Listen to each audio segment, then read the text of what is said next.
Bab 2. Menyerahkan anakku ke tangan Allah.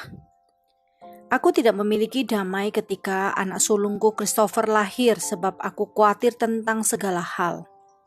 Aku takut dia jatuh, takut dia tenggelam dalam bak mandi, takut dia sakit parah, takut aku lupa memberinya makan, takut dia digigit anjing, takut dia terluka dalam kecelakaan mobil, takut dia diculik atau tersesat. Lebih disebabkan karena putus asa dan bukannya karena ketaatan. Aku berseru kepada Allah tentang hal ini. Dia langsung mengingatkanku bahwa Christopher adalah karunia-Nya bagi kami, dan Dia mengasihi anak kami lebih dari kasih kami sendiri. Aku diingatkan pada petunjuk Alkitab untuk menyerahkan segala kekhawatiranmu kepadanya. 1 Petrus 5 ayat 7. Dan itu yang segera kulakukan. Tuhan, anakku adalah kekhawatiranku yang terbesar dan aku menyerahkannya ke dalam tangan-Mu. Hanya Engkau yang dapat membesarkannya secara benar dan yang mampu menjaga keamanannya. Aku tidak akan lagi berusaha melakukan semuanya dengan kemampuanku sendiri, tetapi aku akan bekerja sama sepenuhnya denganmu.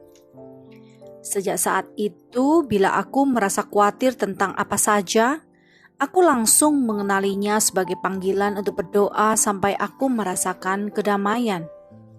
Kalau aku belum merasakan damai setelah berdoa, aku akan mendoakannya bersama dengan 1 atau 2 orang teman pendoa sampai aku merasakan damai.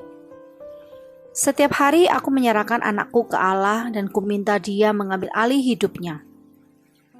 Dengan demikian aku terbebas dari beban dan tugas sebagai orang tua jadi terasa menyenangkan.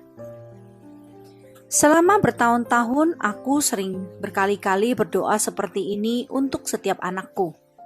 Kudoakan mereka pada minggu pertama mereka kutinggal di tempat penitipan anak di gereja. Ketika mereka harus kutinggalkan dengan pengasuh anak, pada hari pertama ketika mereka masuk sekolah, ketika aku harus meninggalkan mereka di kamar operasi untuk dijahit dokter, pada saat mereka pertama kali berakhir minggu di rumah temannya, ketika kami pergi ke Washington DC untuk karya wisata, ketika mereka ikut letret, kali pertama anakku yang sulung menyetir mobil sendiri, dan setiap kali dia main sepak bola. Belum lama ini aku menyerahkan lagi anakku ke tangan Allah. Kali ini karena dia akan pergi ke perguruan tinggi. Berkali-kali aku telah menangis selama berbulan-bulan terakhir sebelum waktu perpisahan yang berat ini. Karena aku tahu bahwa hidup kami akan berubah. Kemudian sehari sebelum perpisahan itu Allah mengingatkan firman-Nya. Kamu akan berangkat dengan sukacita dan akan dihantarkan dengan damai. Gunung-gunung serta bukit-bukit akan bergembira dan bersorak-sorai di depanmu, dan segala pohon-pohonan di padang akan bertepuk tangan.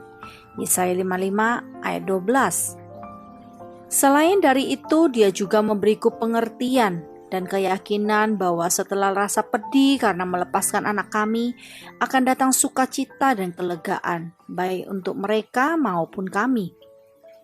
Kita tahu apapun juga tahapan anak kita saat ini, jika kita menyerahkan mereka kepada Allah, mereka ada dalam perlindungan yang terbaik.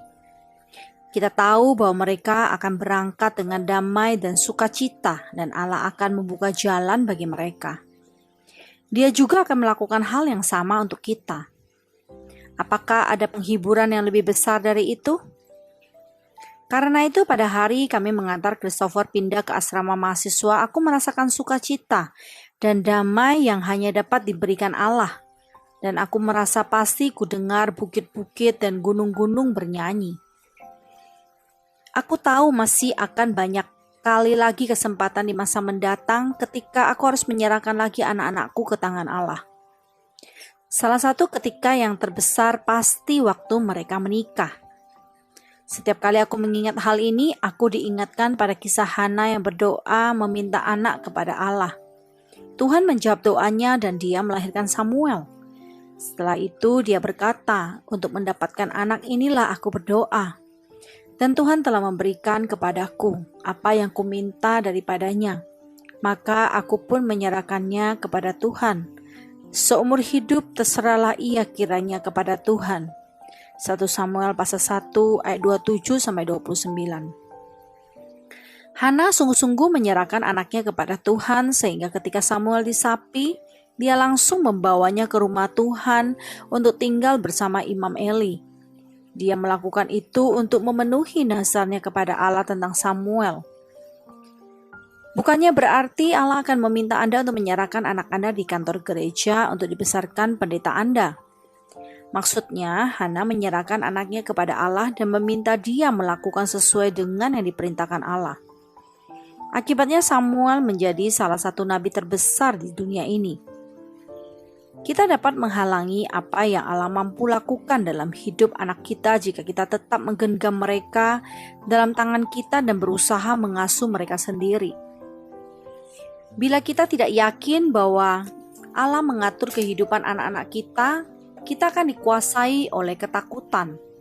Dan satu-satunya cara untuk memastikan bahwa Allah yang sepenuhnya mengatur hidup mereka adalah dengan melepaskan cengkraman kita dan membiarkan Dia memasuki hidup mereka sepenuhnya.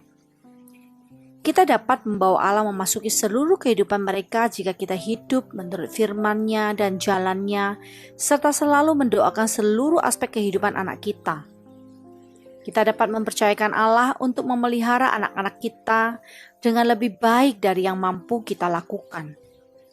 Bila kita menyerahkan anak-anak kita ke dalam tangan Bapa dan mengakui bahwa Dialah yang menguasai hidup mereka dan hidup kita, baik kita maupun anak-anak kita akan merasa kedamaian yang lebih besar. Kita tidak mungkin ada di mana-mana pada waktu yang sama, tetapi Allah bisa. Kita tidak mungkin memperhatikan semuanya, tetapi Allah bisa. Kita tidak mungkin tahu semuanya, tetapi Allah bisa. Berapapun usia anak kita, menyerahkan mereka ke tangan Allah merupakan tanda iman kita dan kepercayaan kita kepadanya. Dan inilah langkah awal untuk mengubah hidup mereka. Doa untuk anak kita dimulai dengan penyerahan. Doa. Tuhan, aku datang kepadamu dalam nama Yesus dan membawa nama anak kepadamu. Aku percaya bahwa hanya Engkau saja yang tahu apa yang paling baik baginya. Engkau saja yang tahu kebutuhannya. Aku menyerahkannya kepadamu untuk Kau pelihara dan Kau lindungi. Dan aku berjanji untuk berdoa bagi semua kepentingannya yang ku ketahui atau yang Kau bebankan di dalam hatiku. Ajarkan aku cara berdoa dan bimbinglah aku agar mengetahui apa yang perlu kudoakan. Bantulah aku agar tidak memaksakan kehendakku sendiri ketika berdoa baginya. Sebaliknya, mampukan aku untuk berdoa agar kehendak-Mu saja yang jadi dalam hidupnya. Terima kasih bahwa aku dapat bekerja sama dengan Engkau dalam membesarkannya dan aku tidak perlu mengerjakannya sendiri. Aku bersyukur aku tidak perlu bergantung pada metode dunia yang tidak dapat dipercayai dan selalu berubah-ubah. Sebaliknya aku dapat memperoleh petunjuk jelas dari firman-Mu dan beroleh hikmat ketika aku berdoa padamu untuk memohon jawaban.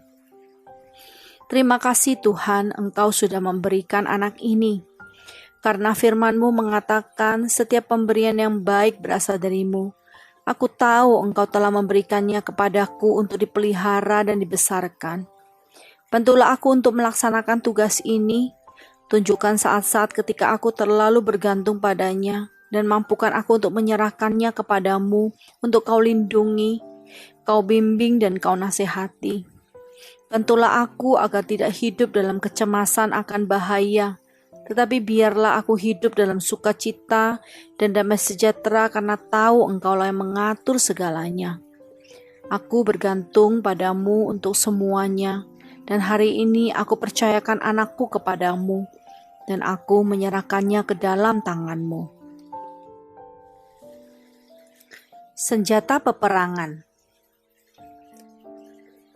Ini ada beberapa ayat yang bisa kita ambil untuk menjadi pokok doa kita untuk menyerahkan anak-anak kita. Jadi jika kamu yang jahat tahu memberi pemberian yang baik kepada anak-anakmu, apalagi Bapamu yang di sorga, Ia akan memberikan yang baik kepada mereka yang meminta kepadanya. Matius 7 ayat 11.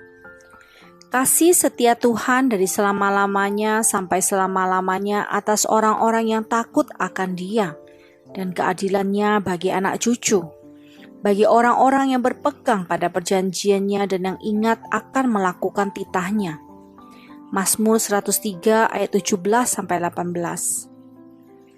Mereka tidak akan bersusah-susah dengan percuma dan tidak akan melahirkan anak yang akan mati mendadak, sebab mereka itu keturunan yang diberkati Tuhan, dan anak cucu mereka akan beserta mereka.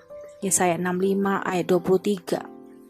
Sesungguhnya anak-anak lelaki adalah milik pusaka daripada Tuhan, dan buah kandungan adalah suatu upah. Mazmur 127 ayat 3. Apa saja yang kita minta, kita memperolehnya daripadanya, karena kita menuruti segala perintahnya dan berbuat apa yang berkenan kepadanya. 1 Yohanes 3 ayat 22.